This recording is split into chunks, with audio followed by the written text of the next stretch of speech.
This is the story of a man named Stanley. Stanley worked for a company in a big building where he was employee number 427. Employee number 427's job was simple. He sat at his desk in room 427 and he pushed buttons on a keyboard. Orders came to him through a monitor on his desk, telling him what buttons to push, how long to push them, and in what order. This is what employee 427 did every day of every month of every year. And although others might have considered it soul-rending, Stanley relished every moment that the orders came in, as though he had been made exactly for this job. And Stanley was happy. And then one day, something very peculiar happened.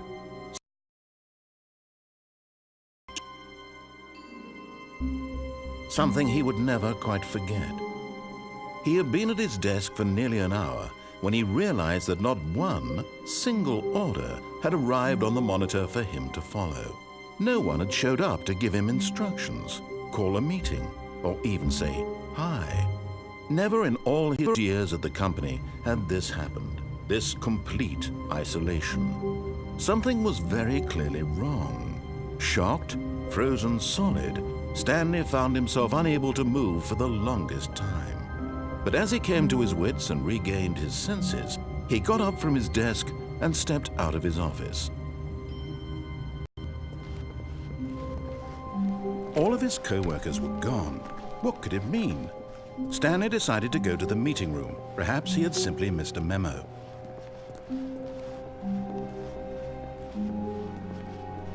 When Stanley came to a set of 2 open doors, he entered the door on his left.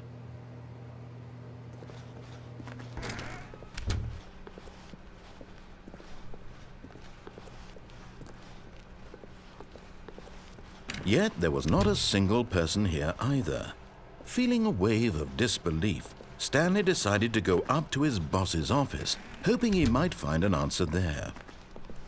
Coming to a staircase, Stanley walked upstairs to his boss's office.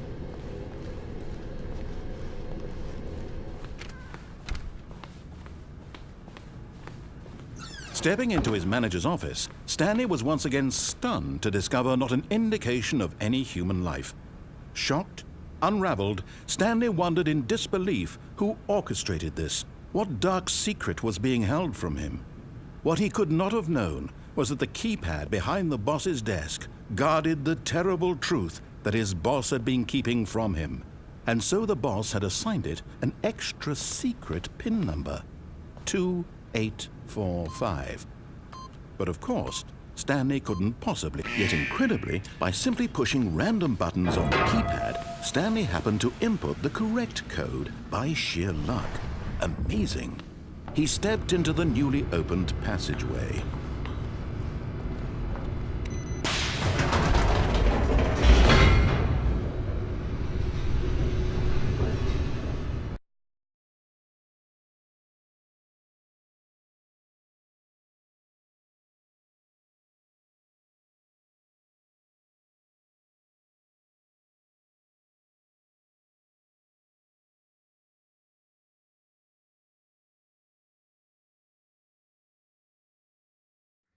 Descending deeper into the building, Stanley realized he felt a bit peculiar. It was a stirring of emotion in his chest, as though he felt more free to think for himself, to question the nature of his job. Why did he feel this now, when for years it had never occurred to him? This question would not go unanswered for long.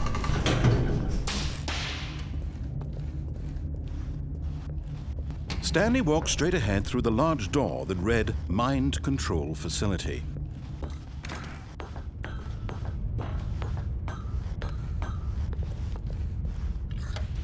The lights rose on an enormous room packed with television screens. What horrible secret did this place hold? Stanley thought to himself. Did he have the strength to find out?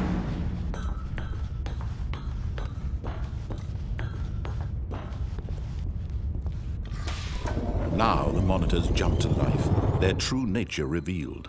Each bore the number of an employee in the building, Stanley's co-workers. The lives of so many individuals reduced to images on a screen, and Stanley, one of them, eternally monitored in this place where freedom meant nothing.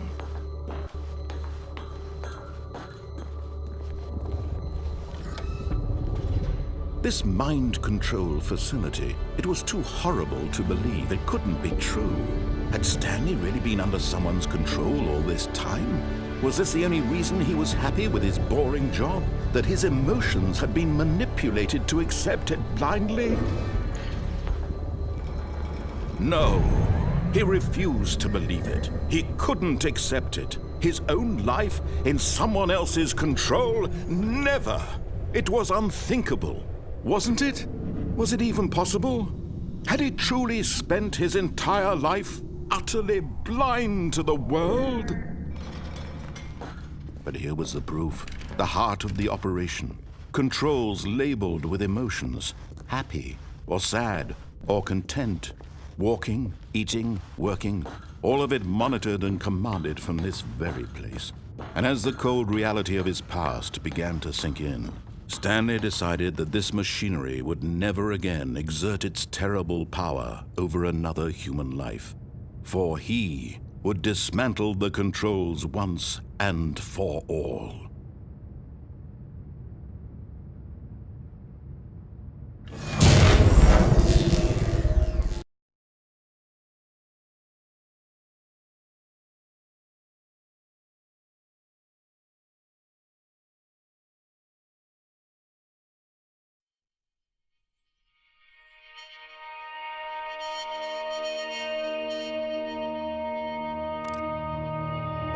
Blackness, and a rising chill of uncertainty. Was it over? Yes! He had won! He had defeated the machine, unshackled himself from someone else's command. Freedom was mere moments away. And yet, even as the immense door slowly opened, Stanley reflected on how many puzzles still lay unsolved. Where had his co-workers gone? How had he been freed from the machine's grasp? What other mysteries did this strange building hold? But as sunlight streamed into the chamber, he realized none of this mattered to him, for it was not knowledge or even power that he had been seeking, but happiness. Perhaps his goal had not been to understand, but to let go. No longer would anyone tell him where to go, what to do, or how to feel. Whatever life he lives, it will be his. And that was all he needed to know. It was perhaps the only thing worth knowing. Stanley stepped through the open door.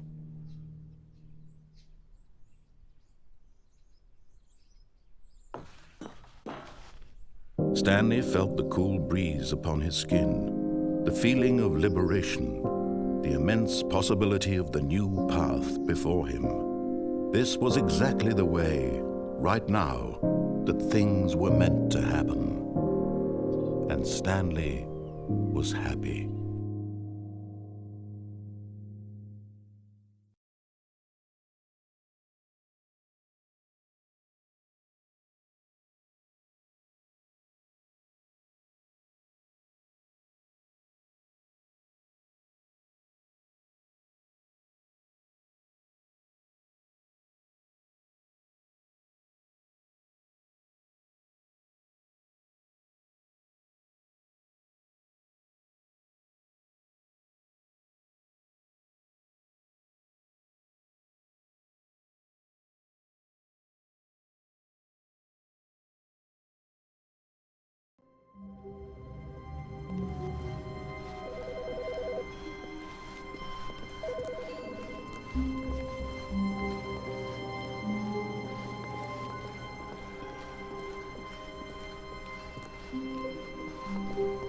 When Stanley came to a set of 2 open doors, he entered the door on his left.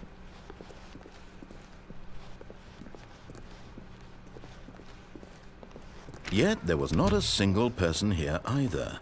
Feeling a wave of disbelief, Stanley decided to go up to his boss's office Coming to a staircase, Stanley walked upstairs to his boss's office.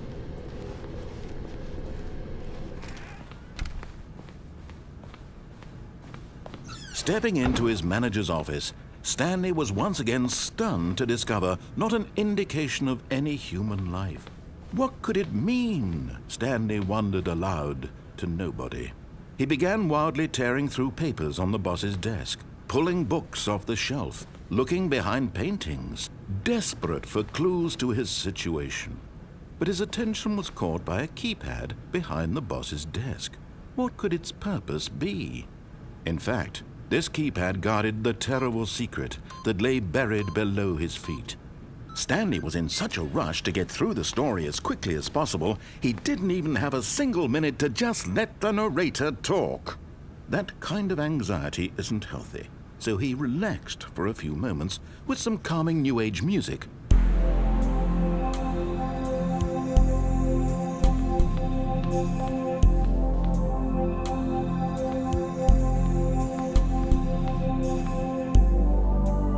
Feeling soothed and rejuvenated, Stanley calmly walked forward into the opened passageway.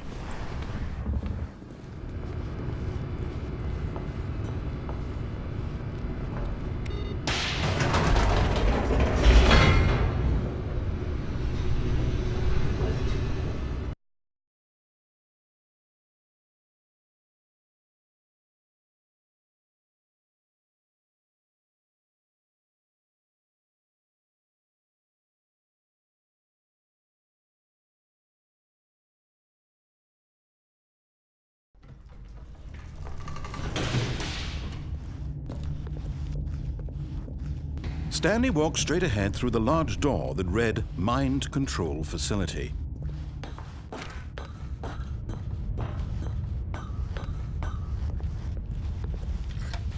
The lights rose on an enormous room packed with television screens. What horrible secret did this place hold? Stanley thought to himself. Did he have the strength to find out?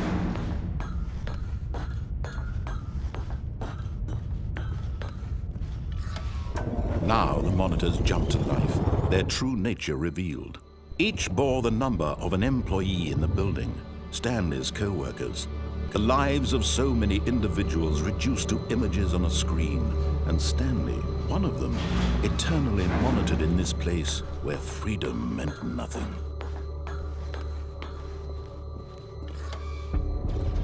This mind control facility, it was too horrible to believe. It couldn't be true. Had Stanley really been under someone's control all this time? Was this the only reason he was happy with his boring job? That his emotions had been manipulated to accept it blindly? No, he refused to believe it. He couldn't accept it. His own life in someone else's control? Never! It was unthinkable, wasn't it? Was it even possible? Had he truly spent his entire life utterly blind to the world? But here was the proof, the heart of the operation. Controls labeled with emotions, happy or sad or content. Walking, eating, working, all of it monitored and commanded from this very place.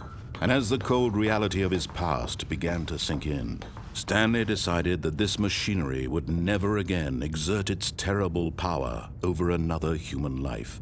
For he would dismantle the controls once and for all. Oh, Stanley, you didn't just activate the controls, did you? After they kept you enslaved all these years, you go and you try to take control of the machine for yourself. Is that what you wanted? Control? Oh, Stanley, I applaud your effort, I really do. But you need to understand, there's only so much that machine can do. You were supposed to let it go, turn the controls off, and leave. If you want to throw my story off track, you're going to have to do much better than that. I'm afraid you don't have nearly the power you think you do. For example, and I believe you'll find this pertinent, Stanley suddenly realized he had just initiated the network's emergency detonation system. In the event that this machine is activated without proper DNA identification, nuclear detonators are set to explode. In eliminating the entire complex. How long until detonation then? Let's say 2 minutes. Now this is making things a little more fun, isn't it, Stanley? It's your time to shine. You are the star. It's your story now. Shape it to your heart's desires. Oh, this is much better than what I had in mind. What a shame we have so little time left to enjoy it. Mere moments until the bomb goes off. But what precious moments each one of them is. More time to talk about you, about me, where we're going, what all this means. I barely know where to start. What's that? You'd like to know where your co-workers are? A moment of solace before you're obliterated? All right, I'm in a good mood. You're gonna die anyway. I'll tell you exactly what happened to them. I erased them. I turned off the machine. I set you free. Of course, that was merely in this instance of the story. Sometimes when I tell it, I simply let you sit there in your office forever, pushing buttons endlessly and then dying alone. Other times, I let the office sink into the ground, swallowing everyone inside, or I let it burn to a crisp. I have to say this, though, this version of events has been rather amusing. Watching you try to make sense of everything and take back the control wrested away from you, it's quite rich. I almost hate to see it go. But I'm sure whatever I come up with on the next go-around will be even better. My goodness, only 34 seconds left. But I'm enjoying this so much. You know what? To hell with it. I'm going to put some extra time on the clock, why not? These are precious additional seconds, Stanley. Time doesn't grow on trees. Oh dear me, what's the matter, Stanley? Is it that you have no idea where you're going or what you're supposed to be doing right now? Or did you just assume when you saw that timer that something in this room was capable of turning it off? I mean, look at you, running from button to button, screen to screen, clicking on every little thing in this room. These numbered buttons, no, these colored ones, or maybe this big red button, or this door. Everything, anything, something here will save me. Why would you think that, Stanley? That this video game can be beaten? Won? Solved? Do you have any idea what your purpose in this place is? Stanley, you're in for quite a disappointment. But here's a spoiler for you. That timer isn't a catalyst to keep the action moving along. It's just seconds ticking away to your death. You're only still playing instead of watching a cutscene because I want to watch you for every moment that you're powerless. To see you made humble. This is not a challenge. It's a tragedy. You wanted to control this world, that's fine. But I'm going to destroy it first, so you can't. Take a look at the clock, Stanley. That's 30 seconds you have left to struggle. 30 seconds until a big boom and then nothing. No ending here, just you being blown to pieces. Will you cling desperately to your frail life, or will you let it go peacefully? Another choice. Make it count. Or don't. It's all the same to me, all a part of the joke. And believe me, I will be laughing at every second of your inevitable life from the moment we fade in until the moment I say, happily ever after.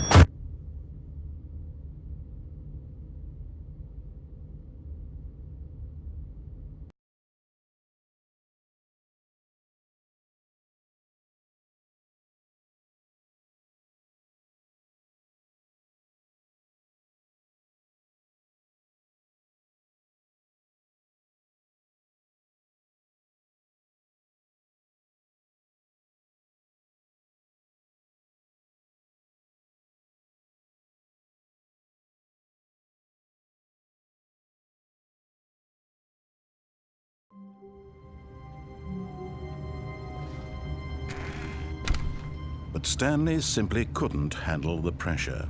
What if he had to make a decision? What if a crucial outcome fell under his responsibility? He had never been trained for that. No. This couldn't go any way except badly. The thing to do now, Stanley thought to himself, is to wait. Nothing will hurt me. Nothing will break me. In here I can be happy forever. I will be happy. Stanley waited. Hours passed, then days. Had years gone by? He no longer had the ability to tell. But the one thing he knew for sure, beyond any doubt, was that if he waited long enough, the answers would come. Eventually, someday, They would arrive.